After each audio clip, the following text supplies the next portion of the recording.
Agar.io ou Agar.io est un jeu en ligne très populaire auquel vous pouvez jouer dans votre navigateur web. Dans Agar.io, vous êtes une cellule, enfin une bulle. Et vous devez avaler d'autres cellules, plus petites que vous, pour devenir la plus grande et diriger la planète pour la gloire de Satan, quelque chose comme ça.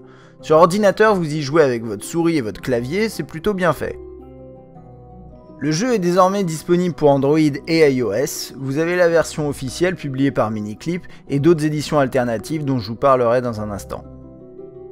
Vous n'avez pour l'instant qu'un seul mode, FFA. Vous choisissez un nom, notez qu'il est possible de choisir des skins. Par exemple, si vous entrez France, vous aurez un drapeau de la France au lieu d'une couleur aléatoire, et lancez la partie.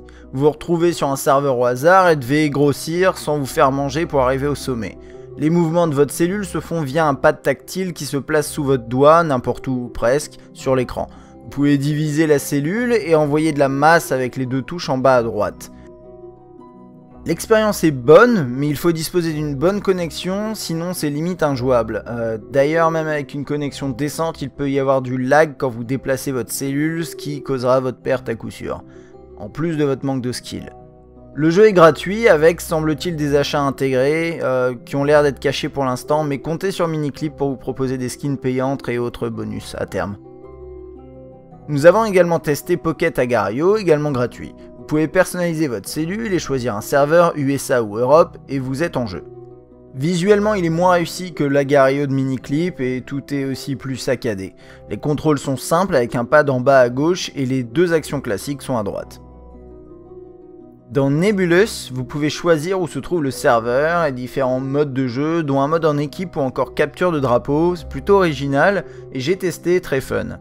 Mais esthétiquement, Nebulous est aussi laid et pas toujours très fluide, mais c'est de loin la version la plus complète. Pour finir, toujours gratuit, Mythosis offre deux modes de jeu, FFA et en équipe. Le titre est esthétiquement plus travaillé que les autres et tourne assez bien, encore une fois si vous disposez d'une bonne connexion. Vous pouvez vous créer un compte et ajouter des amis et jouer avec eux. Les contrôles sont décents, avec un pad directionnel flottant. Pour se diviser ou évacuer de la masse, c'est un peu pénible. Il faut rester appuyé sur sa cellule, moins pratique que pour les autres versions. Voilà à peu près ce que donne Agar.io sur mobile, au global sympathique, mais n'imaginez pas vraiment y jouer n'importe où, avec une connexion en carton. Les liens pour télécharger les jeux sont dans la description, n'hésitez pas à proposer d'autres variantes dans les commentaires, à bientôt.